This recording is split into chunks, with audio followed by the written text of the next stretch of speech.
वैसे हम लोगों को पता ही नहीं होता कि हम रियलिटी में इंसानों के बीच कम राक्षसों के बीच में ज़्यादा रह रहे हैं। आज की जो मैं आपको एक क्राइम स्टोरी सुनाने वाला हूँ, इसे सुनने के बाद लोगों का दिल दहल जाएगा। मतलब ये यकीन करना मुश्किल है कि कौन आपका सच्चा दोस्त है, कौन मिलावटी है, कौन मतलब से आपके साथ चल रहा है। सच में इंसान के रूप में भेड़िए घूम रहे हैं। नमस्कार, मैं नितिन हूँ। यह है चाचा का रेडियो। यहाँ से व्लॉग, मूवी रिव्यूज़, आर्टिकल लेकर आता हूँ।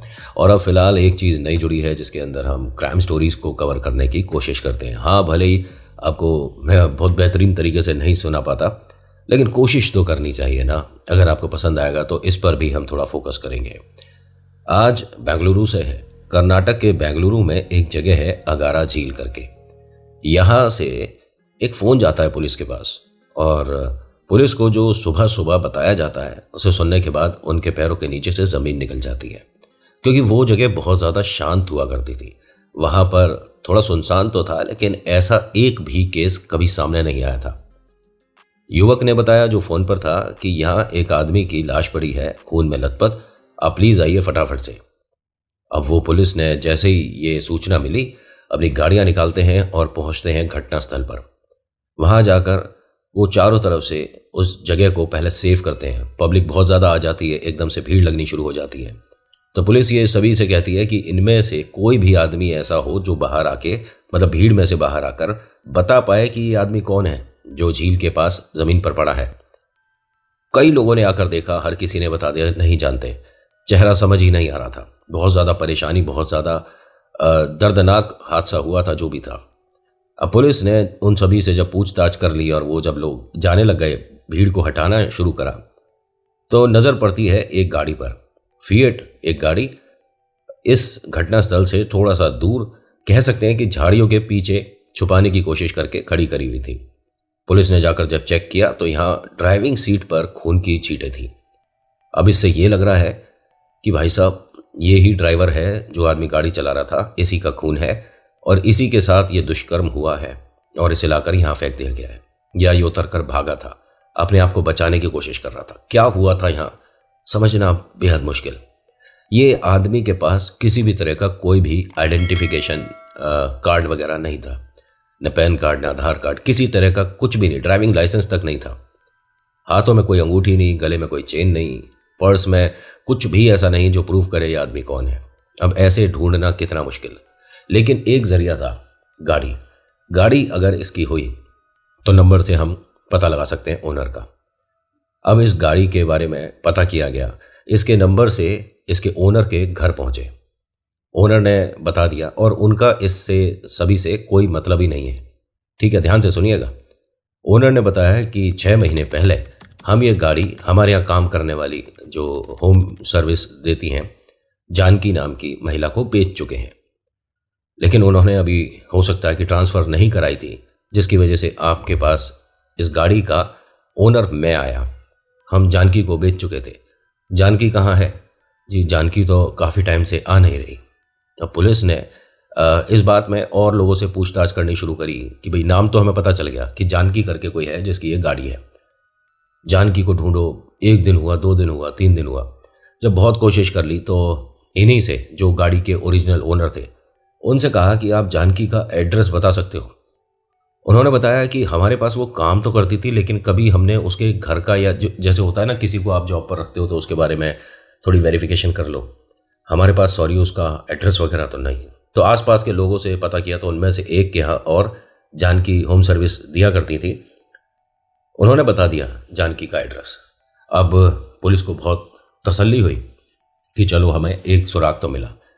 अब जानकी के घर गए तो दरवाज़ा बाहर से बंद था, ना कोई ताला ना कुछ। पुलिस कुछ देर तक आवाज़ देती रही और एकदम से ऐसे किसी के घर में हो सकता है कि प्रवेश ना किया जाए, लेकिन मामला मर्डर का था तो जानकी पर पूरा शक जा रहा था। एक फ़ोन नंबर भी मिला था जो लगातार बंद जा रहा था। ये जानकी का फ़ोन नंबर है। पुलिस को अब 100% कन्फर्म था कि ये जानकी है और लव ट्रायंगल वाली बात हो सकती है, और उसने ये काम कर दिया और भाग गई है। आपको एक बात बताऊं, पुलिस को ये भी पता चला कि वो जो वहाँ शख्स गिरा पड़ा था, जिसकी लाश सबसे पहले मिली थी, वो जानकी का पति है, नाम अमृत। ये अभी कुछ समय पहले ही यहाँ बेंगलुरु कर्नाटक आए थे। और बड़े प्यारे सज्जन इंसान थे। ये भाई साहब एक कंपनी में काम करते थे और इनका आसपास किसी से भी कोई बैर वगैरह नहीं था। बस अपना जॉब पर जाते थे, आते थे, और दोनों बहुत सीधे, जानकी और अमृत बहुत ज़्यादा सीधे, सच्चे, सुलझे हुए कि बस अपने से मतलब रखना है। किसी की खुशी में खुश हो जाते हैं, किसी के दुख में रो जाते हैं, इस तरह के थे दोनों।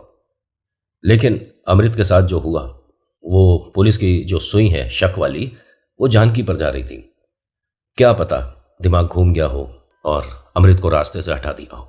एक दिन बीता, 2 दिन बीता, तीसरे दिन पुलिस को उत्सुकता हुई बहुत ज़्यादा कि हम इस केस को इतना ढीला नहीं छोड़ सकते, क्या पता इसकी वजह से ये जानकी हाथ से निकल जाए और कहीं दूर, मतलब हम पहुंच ही नहीं पाए उसके पास। पुलिस दोबारा से इनके घर पर आती है तो इस बार दरवाज़ा हल्का सा खुला हुआ दिखा, यानी दरवाज़ा पहले भी खुला हुआ था, पुलिस की शायद नज़र नहीं पड़ी थी। दरवाज़ा खोलकर जैसे ही देखा, अब तो भैया रोंगटे पुलिस के भी खड़े हो गए। यहाँ जानकी की भी लाश पड़ी थी। पहले जिस पर शक कर रहे थे वो जानकी थी, अब जानकी भी यहाँ पर गिरी पड़ी है। उसको देखकर साफ पता पड़ रहा है कि इसका भी कत्ल काफ़ी समय पहले हुआ है। बॉडी गलनी शुरू हो गई थी, कंफर्म कराया जाता है तो आसपास के लोगों ने भी हाँ कर दिया कि यही वो महिला है जो यहाँ रहती थी। इनके पति अमृत इनके साथ रहते थे। अमृत की तस्वीर दिखाई पुलिस ने तो कहा कि हाँ, ये वही है, इनका पति है। अब पुलिस के पास और कठिन समय था दोनों के कातिल को ढूंढने का। पहले सिंगल था, अब ये डबल मर्डर केस है। पूरे बेंगलुरु, कर्नाटक में और अगारा झील के आसपास ऐसा सन्नाटा छाने लग गया कि लोग डरने लग गए। ये हमारे बेंगलुरु में कौन आ गया है? ये हमारी अगारा झील के आसपास ऐसा कौन सा राक्षस घूम रहा है जिसने एक हंसते खेलते परिवार को उजाड़ दिया? ये मामला क्या है और कौन है इसके पीछे? पुलिस ने अपना सिर से पैर तक का जोर लगाना शुरू कर दिया। सर्वेलेंस पे नंबर डालने शुरू कर दिए कि जानकी की लास्ट फोन पे बात जो हो रही थी, जो वो कौन था, या अमृत का जो फोन है जो मिसिंग है उसका नंबर क्या है, उस पर किस किस की बात हो रही थी। तो यहाँ कुछ नंबर निकलकर सामने आते हैं। एक संतोष और एक प्रदीप, इन दोनों से बहुत बात हुई है। ये जो प्रदीप है इसकी अमृत से बहुत बात होती थी और जानकी की बात संतोष नाम के एक आदमी से बहुत होती थी। पुलिस को लगा कि यहाँ कोई लव ट्रायंगल हो भी सकता है, लेकिन जब संतोष से बात करी तो संतोष ने रोते हुए बताया कि आप ये गलत बोल रहे हो कि मेरे उनके साथ कोई संबंध थे, मेरी बहन है वो, मैं भाई हूँ। रो रो के हमारे पूरे परिवार का हाल बुरा हो गया है। हमारे जो जीजा जी थे अमृत, इतने सज्जन, इतने प्यारे, उनके पूरे खानदान में उनका कोई रिश्तेदार नहीं था, अनाथ थे। हमारे यहाँ ही पहले वो जॉब करते थे और माता पिता को इनका नेचर, स्वभाव इतना पसंद आया कि शादी तय हुई और मेरी दीदी को भी वो पलकों पर बिठा कर रखते थे। अब पुलिस को ये लगा कि ये क्या हो रहा है, यानी इन दोनों के बीच में कोई मतभेद नहीं होता था। कह रहे मतभेद की बात ही नहीं होती है। जानकी जी जो हमारी हैं उनकी ही सारी बातें मानी जाती थी और अमृत जो हमारे जीजा जी हैं वो बहुत प्यारे, सच्चे और सरल इंसान थे, किसी से तू तड़ाक नहीं करते थे। तो हम तुमसे मिल सकते हैं? संतोष से जब मिले पुलिस वाले तो संतोष ने एक बात बताई कि उन्होंने पूछा ना कि आपके जीजा जी को मतलब किस चीज़ की हैबिट थी या कौन सी चीज़ ज़्यादा पसंद थी, तो उसने एकदम बोला कि उन्हें गोल्ड बहुत पसंद था, कि 5-6 महीने, साल भर में अगर पैसे इकट्ठे हो जाते हैं तो एक अंगूठी बनाते हैं, कभी दीदी के लिए कभी अपने लिए। ऐसे ही उन्हें एक चेन और अंगूठी पहनने का हमेशा से शौक था। उन्होंने कहा लेकिन जो मर्डर वाला हमें सीन मिला जहाँ पर आपके जीजा जी को इस तरह से कत्ल किया हुआ था, वहाँ कोई चेन अंगूठी उनके गले में नहीं थी। तो अब ये भी लग रहा था कि हो सकता है कि कोई बीच में किसी ने इनके साथ लूट वगैरह करी है। लेकिन सोच कर देखिए, अगर लूट करी है तो जानकी घर पर और वो अमृत वहाँ झील पर कैसे? दोनों को देखकर ऐसे ही लग रहा है कि शायद एक ही दिन का ये काम है। तो ये कोई ऐसा इंसान है जो इनके घर में अंदर आया था। कौन हो सकता है? संतोष पर भी शक की सुई घूम रही थी। क्या पता अपने जीजा को पसंद नहीं करता, उसके जाने के बाद कहानियां बना रहा है। पुलिस ने इनके फोन को भी ट्रैक करना शुरू करा। किसी तरह की कोई भी हलचल, कोई परेशानी नहीं मिल रही थी। वो भी सीधा साधा सच्चा इंसान था। अच्छे लोगों के पास हमेशा अच्छे लोग ही होते हैं, लेकिन कभी कभी कठिन समय में ये अच्छाई, मतलब जो बुराई है ना, उससे हार जाती है। मतलब मैं कहानियों में तो देख चुका हूँ, पिक्चर में या फिलॉसफी अगर करी जाए तो कुछ भी कह दो, बुराई की जीत, अच्छाई की जीत, लेकिन बुरे लोग अधिकतर जीत जाते हैं। गलत काम करने में। लेकिन कहते हैं ना कि जब पुलिस अपना ढूंढने वाला हिसाब किताब बनाती है ना, तो चप्पल से बाल इन्हीं से पहुंच जाते हैं घर तक। होता क्या है कि संतोष के फ़ोन से पुलिस को कुछ नहीं मिला। अब यहाँ पुलिस ने दूसरा नंबर प्रदीप, इसको कॉल करने की कोशिश करी। भाई साहब ये बात ही नहीं हो पा रही थी। कभी फ़ोन ऑन है, घंटी गई, कहाँ है, लोकेशन पता करी, तब तक वो फ़ोन बंद कर दिया। एक चीज़ पुलिस के हाथ लगी, ये जो प्रदीप है ना, ये 3 लोगों से बात करता है। ये 3 नंबर रेगुलर इसके टच में है और चौथे नंबर से ये बात ही नहीं कर रहा है। ये कैसा आदमी है भाई कि पूरे दिन में सिर्फ 3 ही लोगों से बात होती है। अब पुलिस ने यहाँ महिला बनकर वो जो 3 लोग हैं उनमें से एक को फ़ोन किया, आपसे मिलना चाहते हैं और हमने आपको एक बार देखा था, आप इतने पसंद आए कि मैं तो ज़िंदगी आपके साथ बिताना चाहती हूँ, प्लीज़ मिल लीजिए। वो बातों में आ गया। पुलिस ने जहाँ बुलाया था वो जो 3 है ना, उनमें से एक पहुँच गया। पुलिस ने उसे उठाया, थोड़ा नाश्ता पानी कराया। उसने मुंह से तोते की तरह सब बोल दिया।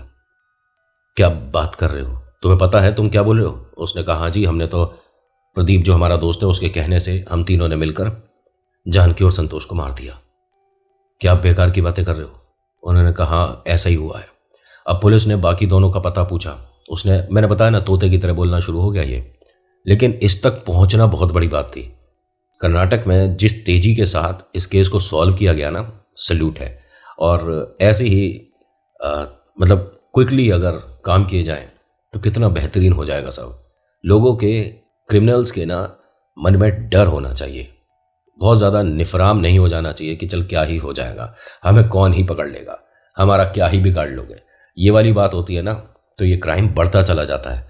लेकिन जब पुलिस का डंडा सही समय पर सही जगह लाल कर देता है ना, फिर उसके बाद ये क्रिमिनल हाथ जोड़कर माफ़ी मांगते हैं। खैर होता क्या है कि वो जो 3 में से एक पुलिस ने पकड़ा था उसने मुंह खोल दिया, बाकी दोनों के बारे में बता दिया। अब पुलिस ने उन दोनों को भी उठा लिया। पहले तो वो मना करते रहे, फिर पुलिस ने उन्हें थोड़ा भटूरे लाल करे उनके, और इतने लाल हो गए कि तुरंत मुंह से वो भी पटर पटर करके सब कुछ बोल गए। अब यहां पर मेन आदमी कौन है? प्रदीप। प्रदीप कौन है? अमृत का दोस्त है। यहां जब ये कर्नाटक आया था तो सबसे पहली दोस्ती अमृत की प्रदीप से ही हुई थी और ये उस पर बहुत विश्वास करता था। और ये एक हेयर ड्रेसर था, काम करने वाला सलून पे, ठीक है। लेकिन ये लालची बहुत था आदमी। इसे लालच पैसों का इतना था कि अगर कोई कह दे कुएं में 10 रुपए पड़े हैं तो कूद के पैसे निकाल ले। इसे पता पड़ता है कि 20 लाख रुपए हैं अमृत के पास, और अमृत ने अपने सारी जमा पूंजी एक प्लॉट खरीदने में मतलब लगानी थी। इसे पता चल गया था। उन पैसों के चलते इसने जानकी और अमृत दोनों को मार दिया। सब कुछ लेकर ये भाग चुका था, कर्नाटक छोड़ चुका था। पुलिस के हाथ कैसे लगा? अभी तक आप ये वीडियो देख रहे हैं तो प्लीज़ लाइक करिएगा, कमेंट करिएगा और सब्सक्राइब करिएगा। ये 3 चीज़ करनी है। इस तरह की और वीडियो देखना चाहते हैं तो मेरा नाम लिखिएगा, मेरा नाम पता है ना आपको, और कहिएगा कि क्राइम स्टोरी सुनाइए नितिन। मतलब मैंने तो अपना नाम ही बोल दिया नितिन, मैं भूल जाता हूँ बात करते करते। होता क्या है कि पुलिस ने अब इस प्रदीप के फ़ोन को सर्वेलेंस पे लगाया। ये फ़ोन हमेशा बंद आता था, बड़ी दिक्कत हो रही थी, ढूंढ नहीं पा रहे थे ये आखिर गया कहाँ। और सच में इसने ये कर्नाटक, बेंगलोर वगैरह सब छोड़ दिया था, कहीं दूर निकल गया था। और हाँ, इसका भागने का प्लान असम और नेपाल का भी था। वापस पता है क्यों आया? इसे जानकी का भूत दिखा। हाँ, जिस जगह ये चला गया था जानकी का भूत दिखा इसे, और उसने एक ही सवाल किया और बार बार किया, मुझे और अमृत को क्यों मारा? हमने तुम्हारा क्या बिगाड़ा था? पैसे की चोरी करनी थी, तुम चोरी कर सकते थे, डकैती करते, लेकिन हमने दोनों ने क्या बिगाड़ा था? पूरी जिंदगी अब हम तुम्हारा पीछा नहीं छोड़ेंगे। और ये जो प्रदीप है ना, भूत प्रेत आत्माओं पर बहुत विश्वास करता था।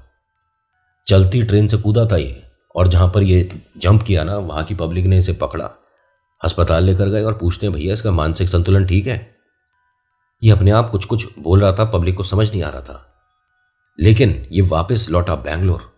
वहां पर आकर कुछ पुरानी चीजों को कलेक्ट करके वापस भागना था इसे ये लग रहा था कि वो जो दोनों मुझे सता रहे हैं, दिख रहे हैं ना भूत बनकर, उनकी कुछ चीजें मुझे गायब कर देनी चाहिए, जला देनी चाहिए, तभी जाकर वो मेरा पीछा छोड़ेंगे। पुलिस को शक तो प्रदीप पर तभी हो गया था जब अमृत और जानकी के अंतिम संस्कार में भी इनका खास दोस्त नहीं पहुंचा था। खैर, वो तो पुरानी बात हुई, लेकिन प्रदीप यहाँ सामान लेकर जब भागने की फिराक में था, अमृत का एक और दोस्त है, उसने पुलिस को फ़ोन कर दिया कि मैंने प्रदीप को यहाँ घूमते हुए देखा है। पुलिस ने कहा कि आप उसको फॉलो करते रहिए और हम तुरंत पहुंच रहे हैं। उसने आदमी ने ऐसे ही करा। भाई, जो उसका दोस्त चला गया, एक तरह से उसे श्रद्धांजलि दे रहा था ये। पुलिस ने आकर प्रदीप को पकड़ा और प्रदीप ने भी तोते जैसा मुंह खोलकर सब कुछ बता दिया। पुलिस ने कहा कि अब तुम्हें चाहे भूत प्रेत दिख रहे थे या तुम्हें आत्माएं दिख रही थी, लेकिन अब जो आगे का समय दिखेगा ना, वो भूत प्रेत से ज्यादा डरावना होगा। अब तुम्हारी खातिरदारी जेल में होगी। और पुलिस ने इन चारों को, प्रदीप को और प्रदीप के साथ जो 3 दोस्त थे, उनको अरेस्ट कर लिया। तो आज की केस स्टडी इतनी ही थी। अगर आपको पसंद आई तो प्लीज़ बताइएगा। और मैं इसे थोड़ा सा शॉर्ट करके ही बता रहा हूँ। इसमें बहुत सारी चीज़ें अगर इन्वॉल्व करने लग जाए तो और सारे पेजेस इसमें इन्वॉल्व होते चले जाएंगे, और मैं चाहता हूँ कि कम समय में ज़्यादा से ज़्यादा आपको बातें बताई जाएं। अगर आज की कहानी अच्छी लगी हो तो प्लीज़ चैनल को सब्सक्राइब करिएगा, मुझे थोड़ा मोटिवेशन मिल जाता है। So thank you so much for watching. मेरा नाम नितिन है। मुलाकात करूँगा एक नेक्स्ट वीडियो में। हर हर महादेव, जय भोलेनाथ, धन्यवाद।